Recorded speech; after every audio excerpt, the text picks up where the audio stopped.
va pas revenir aujourd'hui sur les bienfaits du rire car ils sont nombreux, mais on va justement vous proposer de rire un peu avec notre invité du jour. Il s'appelle Jeremy James, il est humoriste, il a notamment été chroniqueur dans l'émission de Laurent Ruquier, Les enfants de la télé. Ce soir, il présente son one-man show au Bouffon Bleu à Angers. Alors avant de le retrouver en direct, je vous propose tout de suite de regarder un extrait de son spectacle Jeremy James aurait voulu. Qui, par applaudissement ce soir, et soyez honnête, par applaudissement, a fait, ou fait d'ailleurs actuellement, une école de commerce? Par applaudissement. Une fille à papa, deux, trois. On a quelques fils à papa ce soir, d'accord. Et donc, du coup, j'en déduis que toutes les autres personnes qui n'ont pas applaudi... Vous avez tous fait la fac? Ou rien. Donc en gros vous avez plutôt le profil de ceux qui faisaient la grève tous les 2 mois, en fumant des roulés, en faisant du diabolo avec un bonnet péruvien, tout en arborant fièrement un furet sur l'épaule. Plutôt cool vos études chez Nature et Découverte. Jeremy James, bonjour. On vous retrouve au Café Théâtre Le Bouffon Bleu où vous vous produisez pour 3 soirs. Le public angevin va donc découvrir votre one-man show. Vous vous présentez comme le Billy Elliot de l'humour. Expliquez-nous pourquoi et qui est, rappelez-nous, Billy Elliot.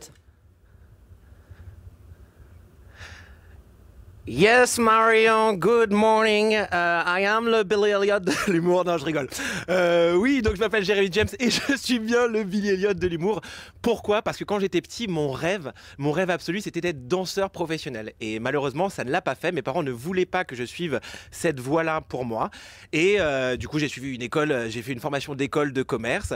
Et en sortant de cette école de commerce, eh bien, j'ai voulu réaliser mon rêve qui était de faire de la danse. Mais malheureusement, comme j'étais pas professionnel, on m'a fermé des portes et le seul moyen que j'avais, c'était d'écrire mon propre spectacle, de faire mes propres chorégraphies et voilà, et d'être sur scène et du coup de devenir le Billy Elliot de l'humour, parce que Billy Elliot, c'est ce fameux garçon à Londres qui est devenu contre vents et marées un très très grand danseur professionnel. Voilà. Alors vous regrettez donc une carrière de danseur, mais vous vous en prenez entre guillemets aussi aux écoles de commerce, comme on l'a vu dans l'extrait.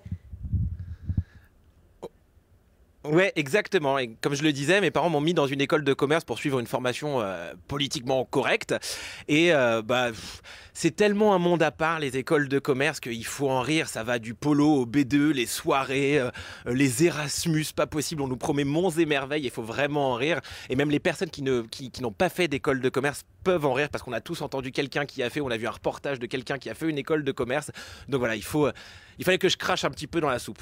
Et voilà. Puis il y a quand même une sorte de morale à la fin de votre spectacle. Exactement, parce que en fait, on a tous un rêve d'enfant, on a tous eu un rêve d'enfant, et ce qui nous caractérise nous, c'est qu'on est tous uniques par nos rêves, par ce qu'on pense. Et malheureusement, la société, notre quotidien fait qu'on a tendance à oublier nos rêves. Et bien moi, mon spectacle, j'amène les spectateurs à réfléchir à leurs rêves pour que ils se remettent à repenser à ce rêve-là et essayer de le toucher du doigt comme je suis en train de le faire chaque semaine, que ce soit à Paris ou en région, comme ici au Bouffon Bleu. C'est plus compliqué, Jeremy James, de parler de sa propre vie, de faire un spectacle pour faire rire de sa propre vie que de, par exemple, parodier des personnalités? Oui et non, c'est-à-dire que les spectateurs vont penser que ça peut être quelque chose de très très narcissique, mais étant donné que j'amène les spectateurs à réfléchir sur ce thème universel qui est le rêve d'enfant, parce qu'on voit l'actualité, ce qui est en ce moment, on a tous besoin de s'évader, eh bien c'est pas si difficile que ça au final, vraiment, parce que j'insiste sur le fait que les spectateurs en sortant se disent ok, moi mon rêve de gamin c'était peut-être d'être électricien. Merci beaucoup, merci pourquoi beaucoup pas. Jeremy James. Je rappelle que vous serez donc à Nantes du 6 au 9 février à la compagnie du Café Théâtre et ce soir à Angers pour 3 soirées. C'est la fin de ce journal, merci beaucoup de l'avoir suivi.